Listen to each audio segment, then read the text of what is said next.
Hello, my name is Jim Loring. I was running the Boston Marathon yesterday when things changed uh, for a lot of people.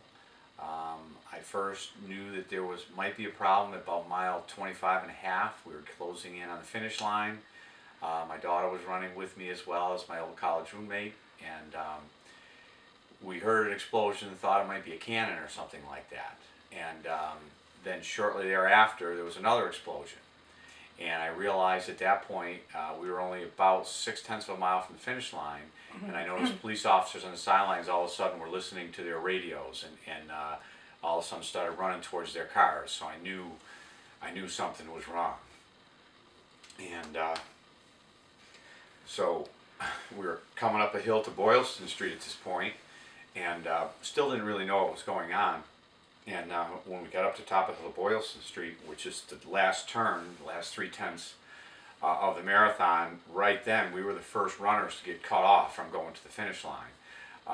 When we turned the corner, there was still smoke and people running and screaming and coming all towards us because that was one way out. Yeah, so like Jimmy said, we wanted to be on the other side of the finish line so we could see them coming at us.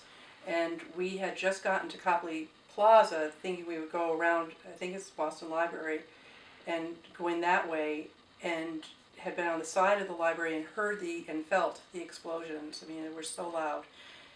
And so we turned and ran back. I can't remember the name of the side street, if it was Exeter or not, but this little side street that goes down to Boylston. And my son was running ahead of us, Drew, because we just wanted to get there. We didn't know what was going on, but we wanted to see if Allie and Jim and Donnie were safe and get together. We knew they were due to be there any minute. We were so close to getting to the finish line to see them cross it because we've been tracking them on our phones on the street. And we went back up and we were trying to get around so we could come in another way. And this is what we did for about an hour, trying to find a way to try to find Jimmy and Donnie and Allie, and kept getting pushed back. Finally, we were over. Yeah, Drew was gone. We didn't know where he was. And we were just hoping that he had caught up with them. And then finally we were over by the Marriott, Copley, and we have that walkway from the Prudential shopping area. And there was a California Pizza kitchen there, and we saw a lot of people standing in there, so we went in, and they had the TVs on, and that's the first time we knew that for sure 2 bombs had gone off right at the finish line. And so then it was even worse to not be able to get in touch with them. And we kept circling, and after it took probably almost more than an hour for us to all get back together, because by the time cell service was back on and we could connect with each other, and that's where we connected.